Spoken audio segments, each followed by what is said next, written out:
Hello and welcome all of you students. आज की class के अंदर हम देखने वाले हैं आर्म रिवॉल्यूशनरी मूवमेंट।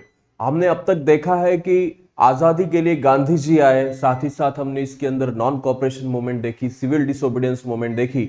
लेकिन आज के क्लास के अंदर हम देखने वाले उन वीरों के बारे में जिन्होंने अपनी जान तक के इस भारत के पूरे आज़ादी के अंदर, इस पूरे वॉर के अंदर, इंडियन इंडिपेंडेंस वॉर के अंदर अपनी जान तक को निछावर कर दिया है। उन वीरों के बारे में आज की क्लास के अंदर हम पढ़ने वाले हैं इस 10th चैप्टर के अंदर, जिसका नाम है आर्म रिवॉल्यूशन मूवमेंट।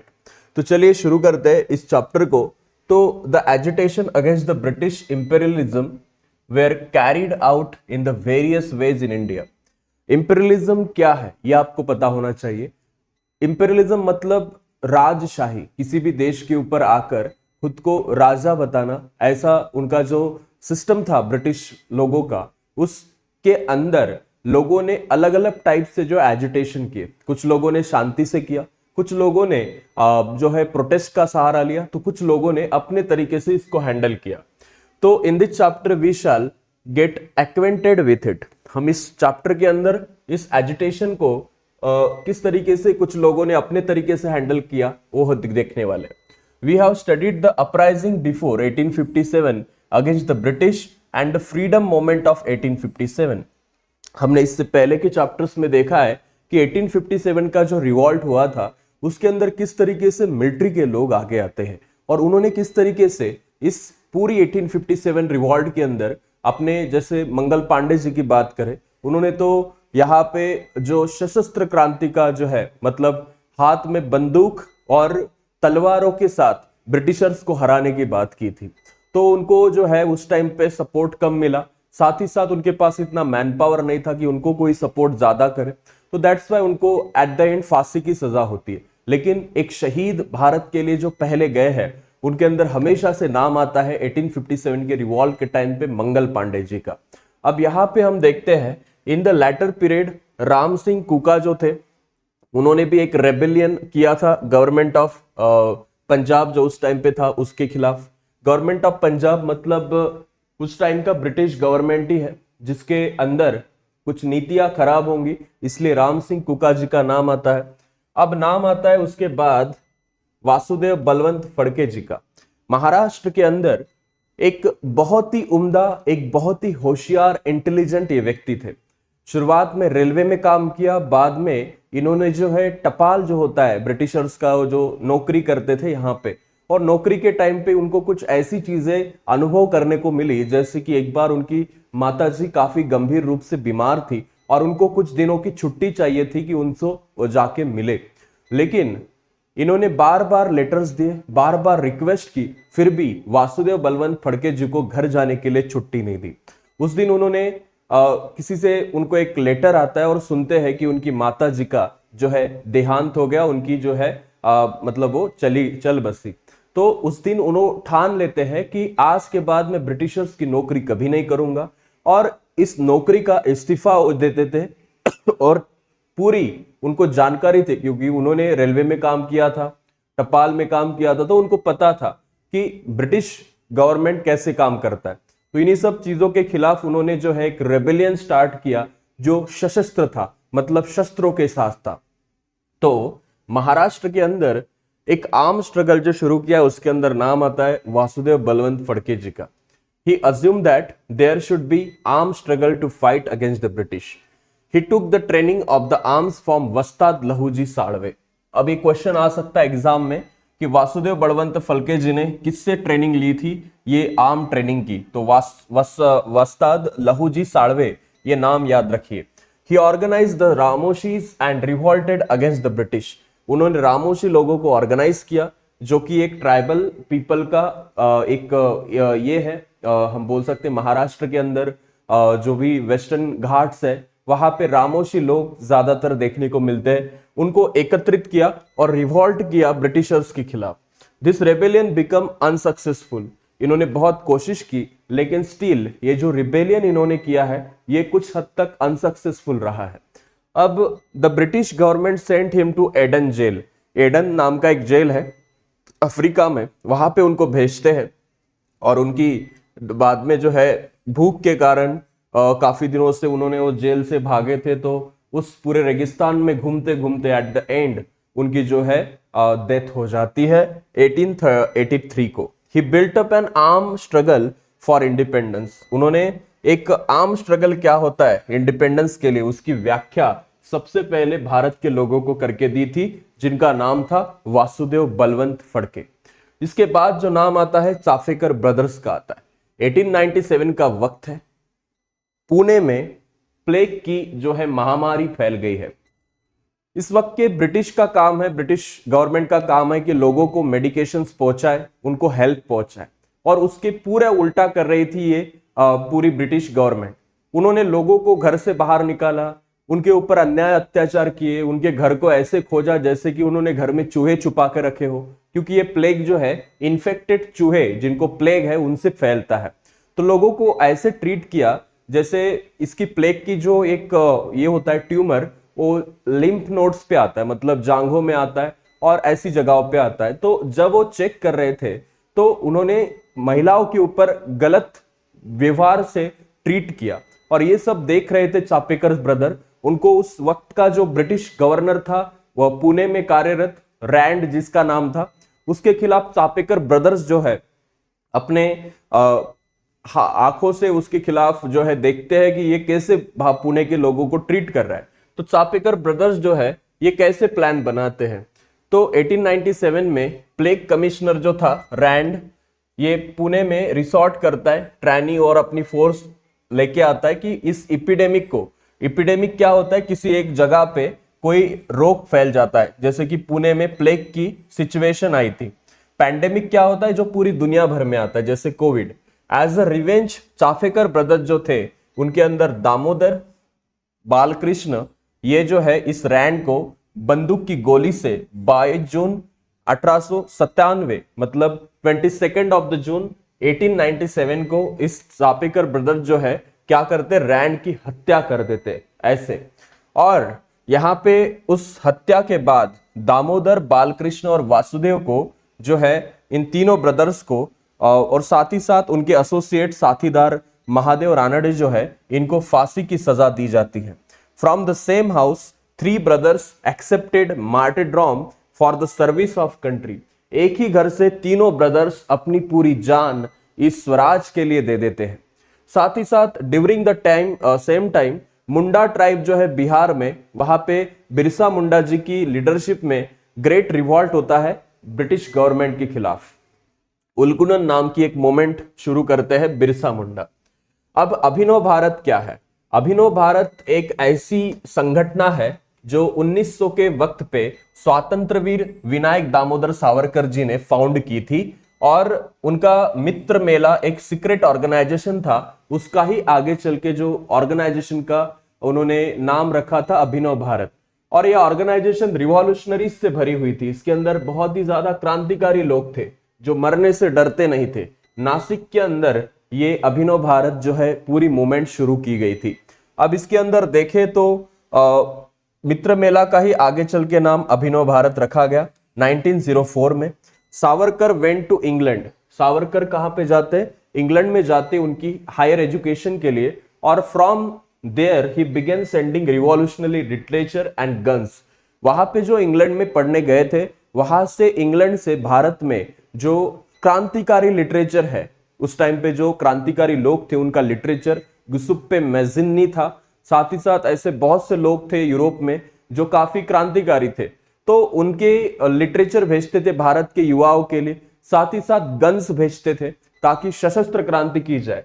और यहाँ पे he wrote an inspiring biography of Joseph Mazzini. उन्होंने मैजिनी के बारे में एक इंटरेस्टिंग बायोग्राफी रखी है। वो एक इटालियन रिवॉल्यूशनरी था। He wrote a book initiated the 1857 war of independence. उन्होंने जो है विनायक दामोदर सावरकर जी ने, स्वातंत्रवीर सावरकर जी ने द 1857 वॉर ऑफ इंडिपेंडेंस नाम की बुक लिखी थी। और साथ ही साथ were in he stated the revolt of 1857 the first war of independence. जो उन्होंने कहा है 1857 के रिवॉल्ट को first war of independence. Okay, Bharat का पहला वॉर ऑफ इंडिपेंडेंस क्या है? तो वो है 1857 का रिवॉल्ट। ऐसे कहते हैं स्वातंत्र वीर विनायक दामोदर सावरकर। उनके बाद Swatantrya Veer Savarkar was sentence to 50 years of rigorous imprisonment in the Andaman. उनको इस सब चीजों के लिए 50 साल के लिए जो है अंडमान के अंदर क्या किए जाते हैं, जेल में रखा जाता है, काला पानी की उनको सजा दी जाती है। साथ ही साथ उन्होंने एक अपनी ऑटोबायोग्राफी लिखी है जिसका नाम है माझी जलमठे, एंड उन्होंने बहुत से टेरिबल डेज गुजारे हैं अंडमान के अंदर। अब बात करें तो स्वतंत्र वीर सावरकर के जीते हम बोल सकते हैं कि कास्ट डिफरेंसेस, अनटचेबिलिटी और साथ ही साथ common dining, purification of language, ऐसे बहुत से कार्यक्रम इन्होंने आगे रखे थे। अनटचेबिलिटी के खिलाफ हमेशा सावरकर जी ने काम किया। साथ ही साथ उन्होंने कास्टिज्म का विरोध किया है। उन्होंने हम बोल सकते कॉमन डाइनिंग मतलब जिसके अंदर शूद्र तथा ऐसे लोगों को भी इंक्लूड किया जो उच्च वर्ण के थे, ब्राह्मण्स और लोअर कास्ट के लोगों को एक साथ खाना खाने का प्रोग्राम या ऑर्गेनाइज करते थे। प्यूरिफिकेशन ऑफ लैंग्वेज एक्सेट्रा के लिए भी इन्होंने बहुत अच्छा काम किया है। मतलब मराठी भाषा के अंदर कुछ ऐसे वर्ड लाए हैं क्योंकि नए नए वर्ड आ रहे थे और उनका नाम देना बहुत जरूरी था, जैसे फोटोग्राफी, साथ ही साथ कैमरा, मोबाइल आया था तो उसको उन्होंने नाम दिया दूरध्वनि वगैरह, तो ऐसी नाम उन्होंने दिए हैं। He was a great writer and he was the president of Marathi साहित्य सम्मेलन एट मुंबई इन 1938। 1938 में मराठा साहित्य सम्मेलन के एक बहुत ही बढ़िया अध्यक्ष यहाँ पे हमें स्वतंत्र वीर सावरकर देखने को मिलते हैं। Government came to know about the activities of Abhinav Bharat, और जब गवर्नमेंट को ये सब बातें पता चलती थी तो उन्होंने बाबाराव सावरकर जो थे, इनके ही भाई, इनको पकड़ा। बाद में उनको भी जन्मठेप दे दी। जन्मठेप मतलब पूरी जिंदगी भर की सजा। As a revenge to his punishment, a youth name Anant Laxman Kanhere killed Jackson and the collector of that was the collector of Nashik, and the government started arresting all those people who were connected with the Abhinav Bharat organization। एक जगह है, उस जगह के ऊपर हम बोल सकते एक टॉकीज थी, मतलब फिल्म की टॉकीज। ओके, उस टॉकीज के अंदर हमेशा से मतलब गवर्नर्स और ये सारे लोग आया करते थे मूवीज वगैरह देखने के लिए। एक बार क्या होता है कि उस जगह का जैक्सन नाम का एक अधिकारी जो है, ब्रिटिश अधिकारी, जो कि लोगों के ऊपर, किसानों के ऊपर बहुत अन्याय अत्याचार करता था, तो एक पूरा नाटक देखने के लिए आता है। वहां पे मूवीज तो नहीं लगती थी, प्ले लगते थे। तो वहां पे जब ये आया जैक्सन, तो उसको चलती हुई मूवी के अंदर अनंत लक्ष्मण कान्हेरे जो है, इन्होंने उनकी गोली मार दी। ओके, सो इसके बाद क्या हुआ, ब्रिटिश सरकार बौखला गई और उन्होंने जो भी लोग अभिनव भारत से कनेक्टेड थे उनको सबको पकड़ा और जेल में डाल दिया। साथ ही साथ बाद में मर्डर ऑफ जैक्सन की लिंक लगा दी स्वतंत्र वीर सावरकर के साथ, और बाद में उनको भी जेल में डाला गया और 50 years की सजा दी गई थी।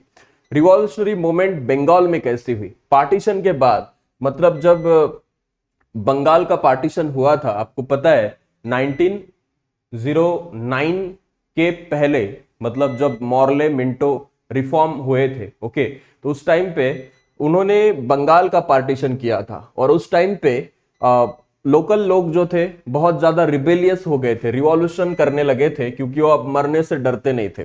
Various part of the country, यहाँ पे यूथ काफी ज्यादा रिवॉल्यूशनरी लोगों से इंस्पायर्ड थी। अब इनके ऊपर कंट्रोल लाने के लिए ब्रिटिश ने बहुत ही ज्यादा मशीनरी और लोगों के अंदर डर सा लगा दिया था, लेकिन इसका कुछ ज्यादातर देर तक उनका ऑब्जेक्टिव और ये ओवरडॉन उनका कुछ चला नहीं। बंगाल के अंदर रिवॉल्यूशनरी ऑर्गेनाइजेशन जैसा नाम ले तो उसके अंदर पहला नाम आता है अनुशीलन समिति का। अनुशीलन समिति बहुत ही एक्टिव थी। अनुशीलन समिति हैड मोर देन 500 ब्रांचेस। इसकी पूरी भारत में 500 से ज्यादा ब्रांचेस थी। बारिंद्र कुमार घोष, उनके ब्रदर अरविंद घोष, साथ ही साथ जो चीफ थे इस ऑर्गेनाइजेशन के, अरविंद घोष, ये इस ऑर्गेनाइजेशन को चलाते थे। और दो अनुशीलन समिति थी, अनुशीलन समिति had a bomb manufacturing centre at Maniktala near Kolkata. ये अनुशीलन समिति का खुद का एक बॉम्ब बनाने का केंद्र भी था जिसका नाम है मानिकतला, और यहाँ पे ये कोलकाता में बॉम्ब बनाते थे। 1908 में खुदीराम बोस और प्रफुल्ल चाकी जो मेंबर थे अनुशीलन समिति के, वो प्लान करते हैं कि एक जज है किंग्सफर्ड, इसके ऊपर इसको उड़ाना है। तो but the vehicle on which they through the bomb was not the carrying Kingsford, जिस व्हीकल के ऊपर इन्होंने बॉम्ब डाला उसके अंदर किंग्सफोर्ड था ही नहीं, मतलब कोई और मरा। 2 इंग्लिश वेमेन जो थी उस के अंदर मरी। ठीक है, ये प्लान किसका था? खुदीराम बोस और प्रफुल्ल चाकी का था। ये अनुशीलन समिति के कार्यकर्ता थे और यहाँ पे बॉम्ब डाला तो 2 महिलाएं मर गई British. Prafulla Chaki shot himself with bullet, उन्होंने उनको ब्रिटिशर्स के हाथों से तो मरना ही नहीं था तो खुद को ही मार लेते, और साथ ही साथ कभी भी वो ब्रिटिशर्स के हाथ में नहीं लगे। खुदीराम बोस जो थे वो पुलिस ने उनको पकड़ा। During the investigation police got information about the working of Anushilan Samiti and they started arresting member of the organisation. Aurobindo Ghosh was also arrested, बाद में अरविंद घोष को भी पकड़ा जाता है एंड गवर्नमेंट अनसक्सेसफुल रहती है इनका लिंक लगाने में बॉम्ब्स और इन सारी चीजों के साथ। तो कुछ टाइम के लिए इस ऑर्गेनाइजेशन के मेंबर जेल में रखे जाते हैं। रास बिहारी बोस और सचिंद्रनाथ सन्याल, इन्होंने बहुत बड़ा रिवॉल्यूशनरी नेटवर्क बंगाल में और भारत भी फैलाया था। पंजाब, दिल्ली, यूपी में इनके सेंटर्स थे रिवॉल्यूशन के। रास बिहारी बोस एंड उनके जो एसोसिएट थे उन्होंने डेयरिंग करके बॉम्ब थ्रो किए थे। वॉइसरॉय उस टाइम का जो था लॉर्ड हार्डिंग्स के ऊपर बॉम्ब डाला था उन्होंने, but he got saved from the attack, लेकिन वो बच गया। Revolutionary work was carried out in the Madras province also. Vanchi Iyer एक रिवॉल्यूशनरी थे जिन्होंने ब्रिटिश ऑफिसर जिसका नाम ऐश था उसको मारा था। Later he shot himself with bullet and sacrifice in own life. Revolutionaries में एक बात बहुत कॉमन थी, उनको ब्रिटिशर्स के हाथों मरना ही नहीं था, वो खुद को मार लेते थे लेकिन ब्रिटिशर्स के हाथ में नहीं लगना है। साथ ही साथ यहाँ पे हम इंडिया हाउस की बात करें, एक रिवॉल्यूशनरी वर्क जहां पे चलता था, तो ये ऑर्गेनाइजेशन अब्रॉड में थी और लंदन के अंदर ये इंडिया हाउस था। इनका भी एक बहुत बड़ा रोल है लोगों को जो क्रांतिकारी है उनको असिस्टेंस पहुंचाने में, मदद पहुंचाने में। पंडित श्यामजी कृष्ण वर्मा जो थे इंडियन पैट्रियट, इन्होंने इस्टेब्लिश की था इंडिया हाउस लंदन के अंदर, और through this organisation Indian youth were given scholarship. उस ऑर्गेनाइजेशन के साथ ये स्कॉलरशिप दिया करते थे इंडियन यूथ को इंग्लैंड के अंदर। स्वतंत्र वीर सावरकर, इनको भी ये स्कॉलरशिप मिली थी। मादाम कामा, इन्होंने इश्यू रेस किया था। साथ ही साथ वर्ल्ड सोशलिस्ट कॉन्फ्रेंस जो स्टटगार्ट में हुई थी जर्मनी में, वहां पे भी इंडियन इंडिपेंडेंस के बारे में इश्यू रेस किया था मादाम कामा ने। And in the same conference unfurled the flag of India, और उसी कॉन्फ्रेंस के अंदर भारत का जो पहला ये है हम जिसको बोलते हैं फ्लैग, उसका अनावरण किया गया था। अनादर associate with the Indian house, उनका नाम था मदन लाल धिंगरा, उन्होंने कर्जन वाइली नाम का जो ब्रिटिश ऑफिसर था उसको उड़ाया था। साथ ही साथ Dhingra was hang to death, बाद में धिंगरा जी को जो है फांसी की सजा दी गई थी। गदर मोमेंट क्या है? During the period of the first world war, जब पहला विश्व युद्ध चल रहा था, उस टाइम पे एक रिवॉल्यूशनरी वर्क चला ब्रिटिश गवर्नमेंट के खिलाफ, और उस वर्क को जो कैरिड आउट किया है इन सब के अंदर जो पहला हमें दिखता है, Indian soldier can also be we can say help की जाए उनकी, और ब्रिटिश को दिखाना होगा कि ब्रिटिश की हम हेल्प कर रहे हैं लेकिन एक्चुअली हम आगे वाले पार्टी की हेल्प कर रहे हैं। तो ऐसी जो अपॉर्चुनिटी और एक मोमेंट या फिर एक ऑर्गेनाइजेशन सेटअप की गई जिसका नाम था गदर। ये इंडियन जो कनाडा और अमेरिका में रहते थे, इन्होंने इस ऑर्गेनाइजेशन को बनाया था। लाला हरदयाल, भाई परमानंद, डॉक्टर पांडुरंग सदाशिव, खानखोजे, ऐसे लीडर्स इसके अंदर रिवॉल्यूशनरीज थे। जो गदर वर्ड है उसका मीनिंग है रिवॉल्ट। अगर आपको कोई क्वेश्चन पूछता है कि गदर वर्ड का मीनिंग क्या है, तो रिवॉल्ट है।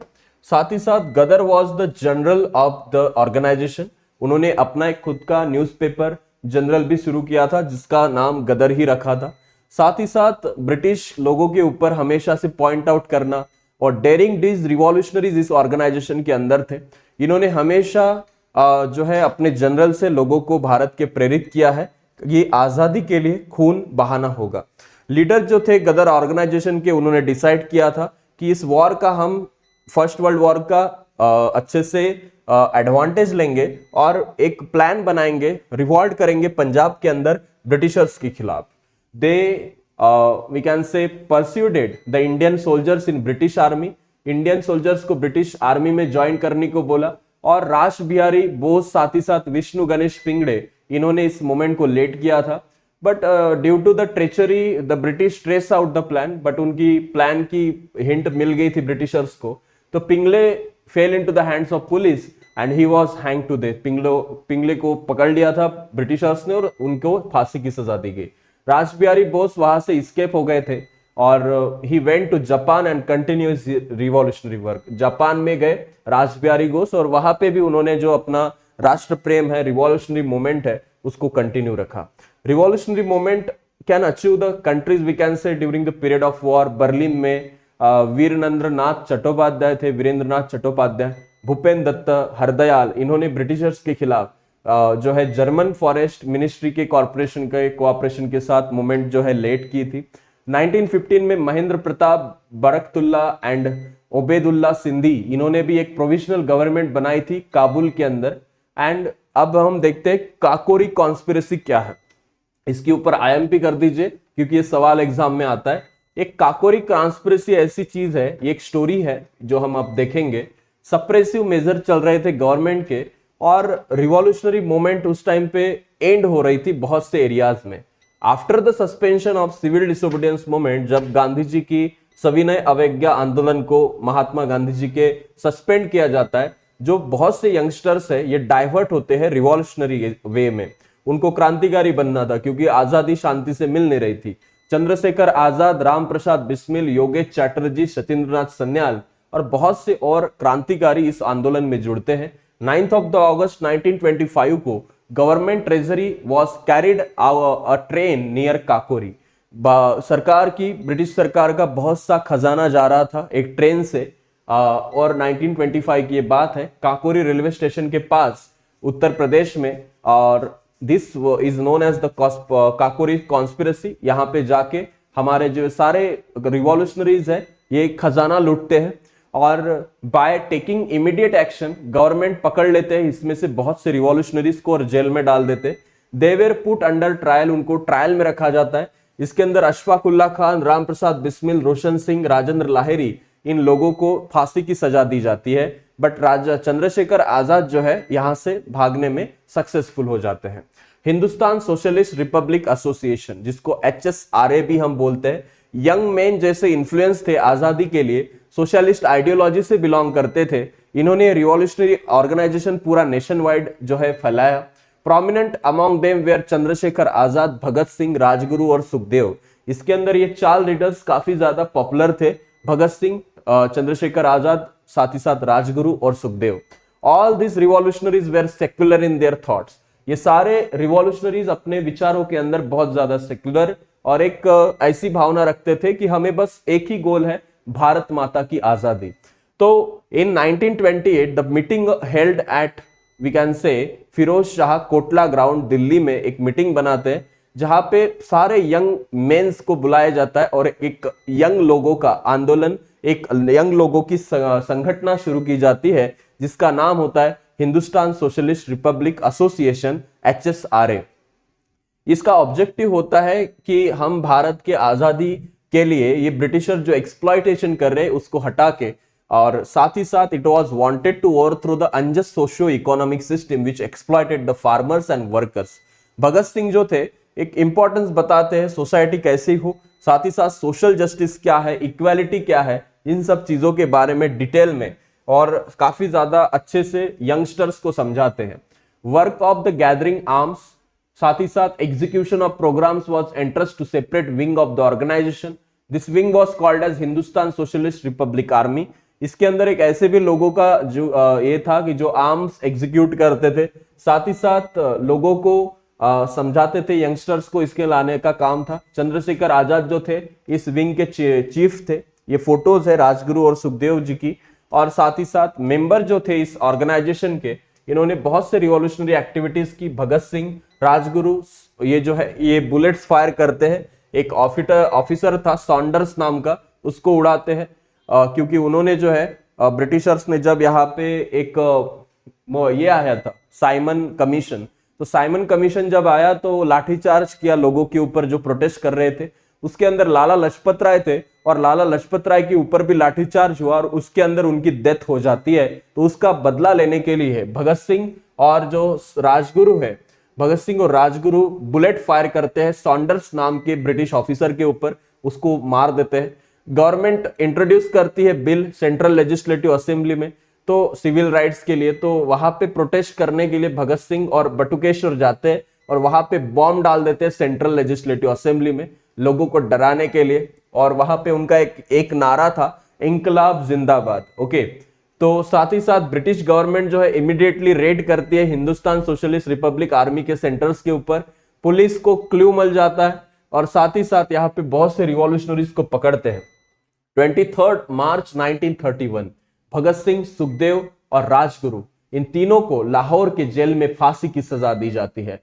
चंद्रशेखर आजाद जो है बाद में पुलिस के हाथों पकड़े जाते हैं, उनका जो है एनकाउंटर किया जाता है, ऐसा यहाँ पे बोला है अल्फ्रेड पार्क इलाहाबाद में। But most of the time ये गलत चीज है कि हमने देखा है कि वो खुद को ही अपनी बंदूक से मार लेते हैं, ठीक है, जब उनको ब्रिटिशर्स पकड़ने आते हैं। चिटगांग आर्मरी का अटैक क्या है? तो सूर्य सेन जो थे बहुत चीफ रिवॉल्यूशनरी ग्रुप के लीडर थे चिटगांग बंगाल में। उन्होंने भी अपने रिवॉल्यूशनरीज, उनके अंदर अनंत सिंह, गणेश घोष, कल्पना दत्त, प्रीतिलता वड्डेदार जी के साथ इस मूवमेंट को शुरू किया था। सूर्य सेन, इनका प्लान जो था चिटगांग के आर्मरी के ऊपर अटैक करने का था। 18 अप्रैल 1930 को ये रिवॉल्यूशनरी सीज कर लेते आर्म्स इस चिटगांग के आर्मरी से और टेलीफोन टेलीग्राफ लाइन को तोड़ देते हैं और पैरालाइज कर देते कम्युनिकेशन सिस्टम को ब्रिटिशर्स के। और ये ब्रिटिश आर्मी को पता चलता है। 16 फरवरी 1933 को सूर्य सेन और उनके जो एसोसिएट है इनको पुलिस पकड़ लेती है। सूर्य सेन और उनके 12 एसोसिएट, कल्पना दत्त और सारे जो लोग हैं, इनको लाइफ इम्प्रिजमेंट मिलती है। सूर्य सेन जी को तो फांसी की सजा दी जाती है और प्रीतिलता वड्डेदार खुद को ही मार लेती है और कभी भी पुलिस के हाथों नहीं लगती। और due to this uprising Chittagong के अंदर रिवॉल्यूशनरी मूवमेंट जो है पेस लेती है। शांति घोष और सुनीति चौधरी, ये स्कूल की जो गर्ल्स थी, ये किल्ड कर देती है डिस्ट्रिक्ट जज को। साथ ही साथ where as a young girl Bina Das, एक गवर्नर जो था, कॉन्वोकेशन प्रोग्राम सेरेमनी थी कोलकाता यूनिवर्सिटी की, तो वहां पे बीना दास एक गवर्नर को मार देती है। सरदार उधम सिंह जो ऑडवायर था, ऑडवायर जो आपको पता है जालियनवाला बाग हत्याकांड के ऊपर जनरल डायर वगैरह है, इनको उड़ाने का काम करते हैं। जालियनवाला बाग के अंदर लंदन में जाते हैं 1940 में और वहां पे उसकी हत्या कर देते। तो इस सैक्रिफाइस से हमें पता चलता है कि आजादी इतने आसानी से मिली नहीं। बहुत से लोगों ने अपनी जान को जो है हम बोल सकते हैं इस आजादी के लिए निछावर किया है और इस सब सिचुएशन से हमें खून पसीने से ये आजादी मिली, ऐसा हम बोल सकते हैं, ठीक है। तो इस चैप्टर के अंदर हमने सैक्रिफाइस और इंस्पिरेशन देखा है ब्रिटिशर्स के खिलाफ जो इंडियन यूथ ने रखा था। स्वतंत्र Veer Savarkar started secret organization of revolutionaries, उसका नाम क्या था?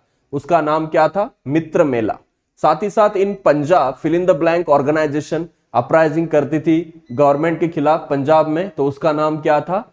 उसका ओके, इन्होंने ऑर्गेनाइज किया था तो उनका नाम है राम सिंह कुका। इंडिया हाउस की स्थापना किसने की थी? पंडित श्यामजी कृष्ण वर्मा ने। अभिनव भारत क्या करेंगे आप? इसका आंसर स्वतंत्र वीर सावरकर। बारिंद्र कुमार घोष का क्या करेंगे? कमेंट बॉक्स में बताइए। साथ ही साथ चंद्रशेखर आजाद किस ऑर्गेनाइजेशन से रिलेटेड थे? हिंदुस्तान सोशलिस्ट रिपब्लिक ऑर्गेनाइजेशन से रिलेटेड थे। चापेकर ब्रदर्स किल्ड रैंड, इसका एक्सप्लेनेशन देना है, रीजन देना है। खुदराम बोस को कैसे हैंग किया गया था, क्यों हैंग किया गया था? ऐसी एक्सरसाइज में क्वेश्चंस की मालिका आपको अभी सॉल्व करनी है, क्योंकि चैप्टर तो हमने काफी अच्छे से ये कंप्लीट कर लिया है। तो मिलते हैं बच्चों अगले क्लास के अंदर। इस चैप्टर के बाद हम आगे का चैप्टर जो है इसी चैनल के ऊपर पढ़ने वाले हैं। तो जाते वक्त इस चैनल को सब्सक्राइब करना ना भूले, साथ ही साथ एक आपका लाइक इस वीडियो को दे दीजिए। थैंक यू सो मच और शेयर कीजिए अपने फ्रेंड्स के साथ।